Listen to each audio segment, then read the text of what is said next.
Celebrate the moments of colors. KMT Silks, Perinthalmanna, Kottakkal. Pattambi Shoranur പാതയിലെ വാടാനംകുറിശ്ശിയിലെ railway മേൽപ്പാലത്തിന് സമീപത്തെ service റോഡുകളുടെ നിർമ്മാണം പൂർത്തിയായി. 2 പാതകളിലൂടെയും വാഹന ഗതാഗതം തുടങ്ങി. പട്ടാമ്പി ഷൊർണൂർ പാതയിലെ വാടാനംകുറിശ്ശി റെയിൽവേ മേൽപ്പാലവുമായി ബന്ധപ്പെട്ടുള്ള സർവീസ് റോഡുകളാണ് ഗതാഗത യോഗ്യമാക്കിയത്.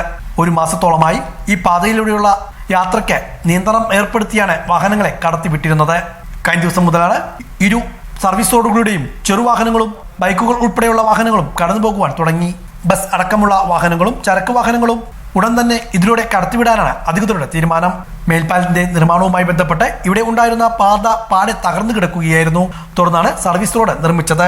ഇതും വലിയ തകർച്ചയിലായിരുന്നു.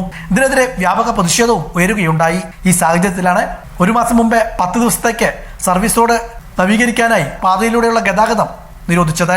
തുടർന്ന് 15 ദിവസത്തോളം എടുത്താണ് ഒരു ഭാഗത്തെ സർവീസ് റോഡ് ഗതാഗത യോഗ്യമാക്കിയത്. തുടർന്ന് ഇതിലൂടെ ചെറുവാഹനങ്ങളെ കടത്തിവിടുകയും ചെയ്തിരുന്നു. മറുവശത്തെ സർവീസ് റോഡ് കൂടി ഇപ്പോൾ പൂർത്തിയാക്കിയിരിക്കുകയാണ്. കഴിഞ്ഞ ദിവസം മുതൽ ഇതിലൂടെ വാഹനങ്ങൾ സഞ്ചരിക്കാൻ തുടങ്ങി. കട്ടവിരിച്ചുള്ള നവീകരണ പ്രവൃത്തികളാണ് ഇവിടെ നടപ്പാക്കിയത്.